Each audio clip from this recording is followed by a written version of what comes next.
Gấu xám đấu với bò tót và đấu với sư tử, con nào đã thắng?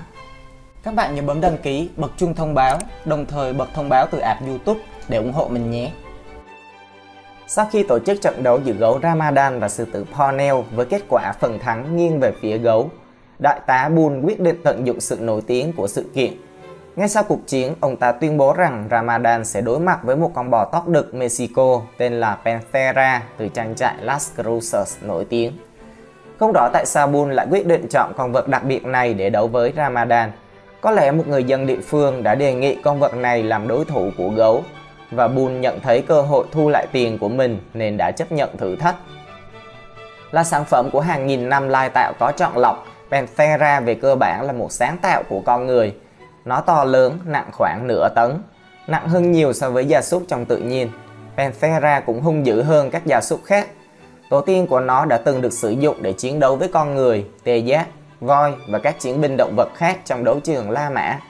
Người La Mã và sau đó là người Tây Ban Nha đã chọn những con bò hung dữ và thành công nhất trong số những con bò đực này để lai tạo, và theo thời gian, họ đã tạo ra những con vật như Panthera.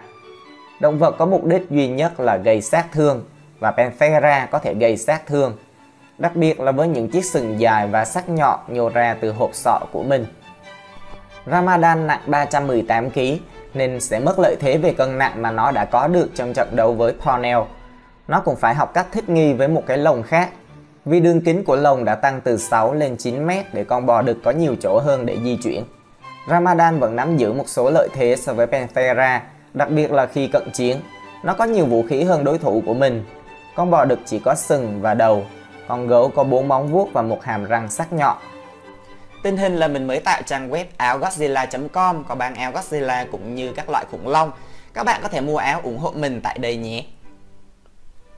Cuộc chiến giữa Panthera và Ramadan diễn ra vào ngày 14 tháng 4, đúng vào ngày Chủ nhật Phục sinh. Đám đông đã mua hết vé cổ vũ khi Panthera được đưa vào lồng lúc 3 giờ 30 chiều. Con vật dường như đã sẵn sàng chiến đấu. Cái đuôi của nó quẩy trong không khí và lao tới bất cứ khi nào có ai đó đến gần cái lồng.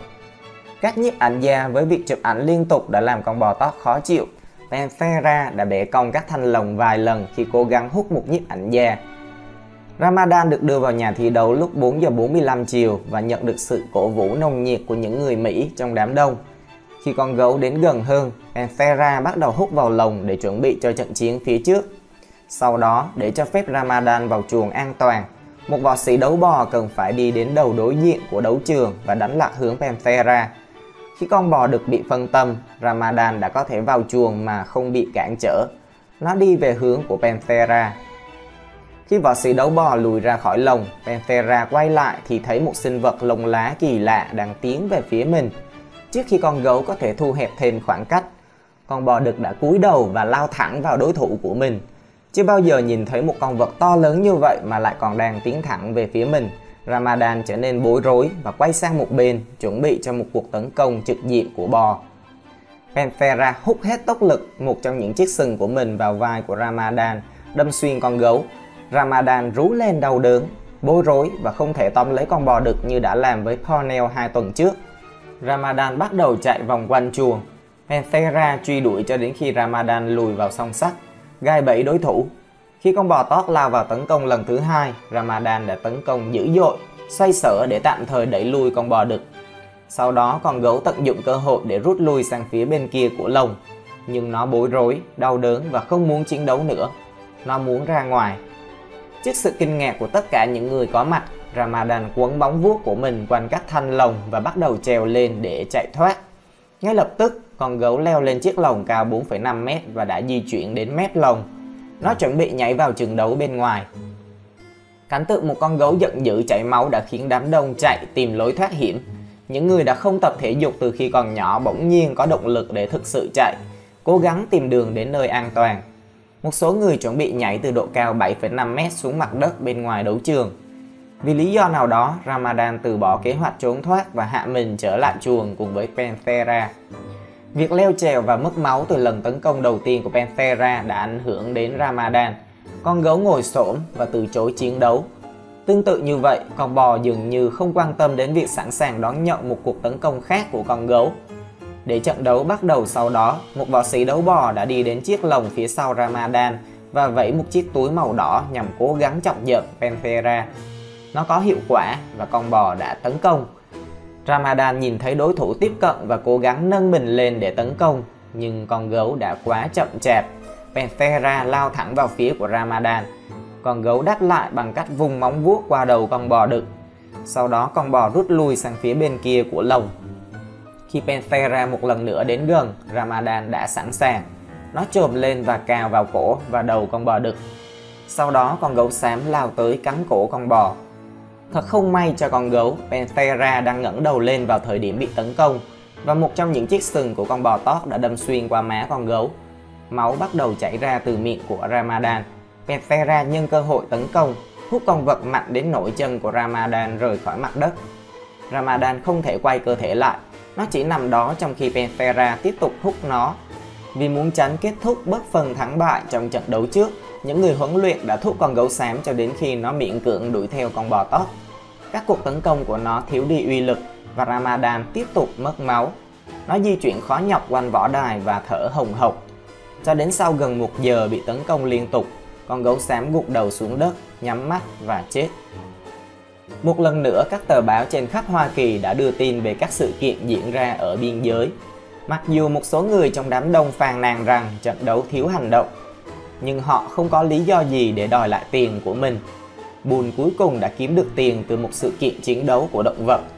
Tuy nhiên, nhìn chung, ông ta vẫn đang thua lỗ nặng. Vì vậy, trong nỗ lực cuối cùng để gỡ lại số tiền đã thua, Bull đã lên lịch cho trận chiến thứ 3. Lần này sư tử Parnell sẽ đấu với Panthera, xem con nào sẽ trở thành ông vua trong 3 con vật. Bull đã dự tính thay thế Parnell bằng một con sư tử khác, vì sợ rằng con vật vẫn chưa hồi phục sau cuộc chiến với Ramadan vào 2 tuần trước.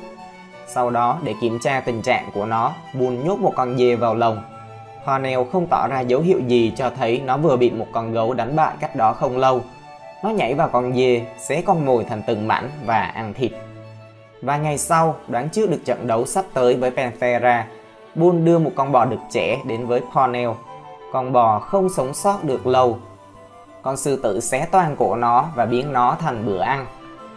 Khi ngày thi đấu đến vào ngày 21 tháng 4, Panthera một lần nữa xuất hiện trong tư thế sẵn sàng chiến đấu.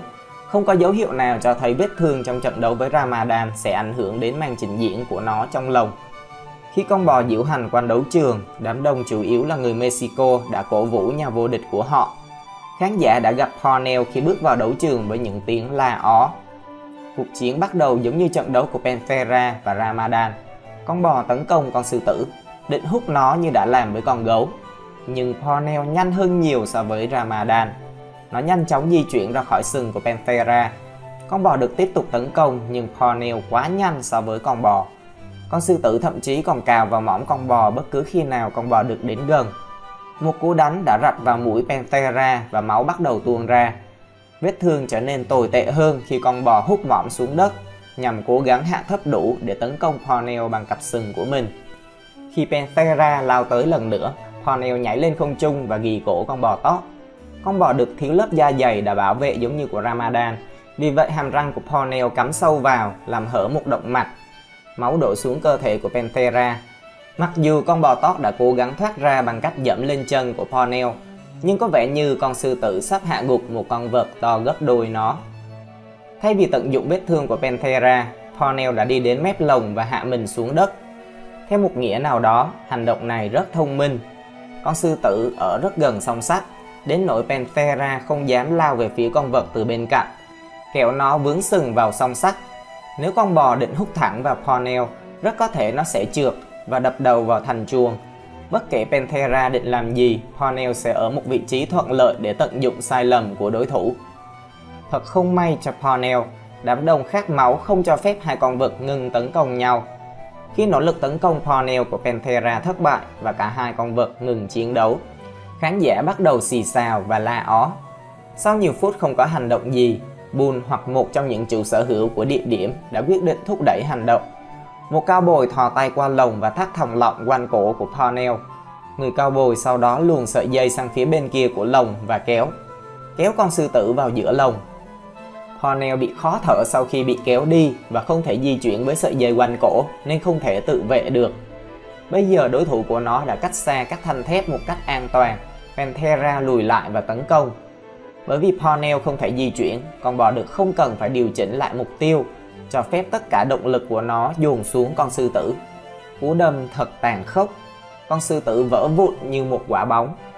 Panthera không bỏ cuộc, tiếp tục tấn công Ponel đã bị hạ gục. Bằng một đòn tấn công tàn khốc, con bò tót húc sừng qua vai của con sư tử. Sau đó Panthera ngẩng cái đầu to lớn của mình với Ponel vẫn lủng lẳng trên sừng và diễu hành một cách kiêu hãnh quanh đấu trường. Chỉ sau khi con mèo lớn ngừng di chuyển, Bull mới tuyên bố kết thúc cuộc chiến. Ông ấy cuối cùng đã giải quyết xong con sư tử giết người của mình. Đám đông những người Mexico cổ vũ nhà vô địch của họ. Panthera đã đánh bại cả hai con vật chống lại nó, kiếm được một số tiền đáng kể cho những người đặt cược vào mình. Nó là một anh hùng tạm thời đối với người dân Mexico. Không rõ chuyện gì đã xảy ra với con vật sau trận chiến thứ hai. Một báo cáo nói rằng Panthera mất quá nhiều máu và chết ngay sau trận chiến. Một báo cáo khác cho rằng con vật đã sống sót sau vết thương của mình. Nếu vậy, nhiều khả năng Panthera sẽ sống hết phần đời còn lại của mình giống như một con bò đực giống. Ở trận chiến thứ hai, rõ ràng có sự tác động của con người vào nên Ponel mới thua dễ dàng như thế. Sau tất cả, mặc dù mình thích phân tích các trận chiến của động vật, nhưng chắc chắn mình không hề ủng hộ những trận chiến được dàn dựng kiểu như vậy. Kiểu mình chỉ muốn phân tích xem con nào mạnh hơn chứ không muốn bên nào phải chết cả. Ok, video hôm nay sẽ dừng lại tại đây. Cảm ơn các bạn vì đã dành thời gian theo dõi. Xin chào và hẹn gặp lại vào clip tiếp theo.